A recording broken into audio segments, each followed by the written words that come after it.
and this is episode 1. Now, guys, a lot of things has happened so far. The first episode, I got a lot of things that I got to get off my chest. I just want to start by saying that the reason why I wanted to start this podcast, the reason why I want to discuss these things with you guys is because of everything that's going on right now. And that is obviously George Floyd and Black Lives Matter movement and how that's all started and everything. And I just want to, talk about just the protesting and everything and what needs to be done, bro. Because I know one thing, people have different views of like what we need to be done, and I feel like we need to focus on one thing, and that is, bro, these police, bro. We need to do something about these police, bro. And That's facts. like laws, I'm talking about federal laws, bro. I'm talking about like handing down punishment on these police that are shooting people who are unarmed, bro. Big facts. You know what I mean? Been going on for way too long. So what you guys want to say on that subject specifically? I think I don't think they should change the. I think what they really should do is just make harder requirements for it. They should add more hours. They should add more testing for it, especially to test to people's mental states and stuff like that. And I think they should also try to have programs to have like the majority, not even majority in the communities, just to have people of African American police reform. You talking about police reform? Yes, I think they should have police reform to have majority, like to have African Americans, Latinos, Asians, to have to bring diversity to the police stations, because I just think having just an all-white force is just not going to happen. I mean, this is not working out. So what you want to say, Nate, bro? Yeah, I'm thinking the same thing that he said, because we saw in that one video where that one officer who was the black woman, like she was on that white cop because like he was doing all the injustice stuff to whoever he was harassing, and then she was right on him. She didn't even allow that. You know what video I'm talking about? Yeah, I know. I think I know what you're talking about. Yeah. There's also a case in DC of a woman getting fired for that. Dang. Oh yeah. See, that might be the root of the problem right there, because like if that doesn't say injustice, then I don't know what does. Yeah, like, that's and then like it was this police officer. I remember it was this lady. She was I think in the police force for like 19 years, and she would have, I forgot what it's called, but she would have qualified for something which would have gave her I don't know, some benefits for being in the force for 20 years. And I remember she saw one of her police officers that she was with was doing something that was wrong against a civilian, and she stopped them, and then all of a sudden I think she got fired. And yeah, so I was like, damn.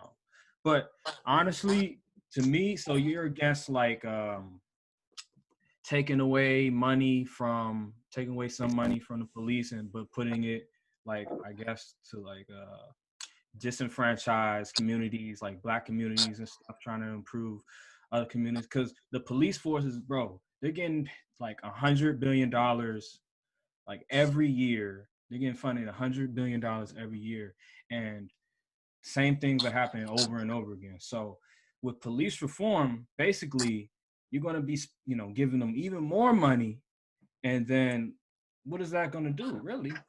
Because they already got $100 billion every single year, and it's still the same problem. So for me personally, I think that we should not defund the police like people are saying, but just take away, some of the dollars and put it away somewhere that could, be beneficial, like our black communities, or like education, bro.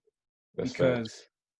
These police, it don't matter what it is, like they know what's right and wrong, bro. I don't care what anybody says. They know what you're supposed to do and what you're not supposed to do. And regardless, you just can't change somebody's thoughts, but you could change the system.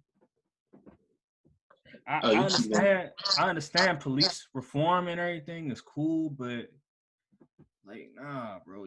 let's just take away some of that money, because $100 billion, that's a lot of money. Like, come Bro, on. you're basically saying defund the police. You're basically saying No, defund the police.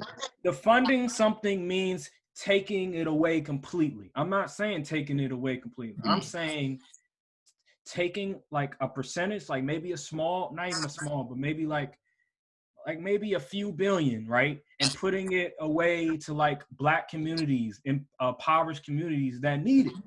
Because right now it's a circle. It's the same old repeated cycle in all these impoverished Black communities.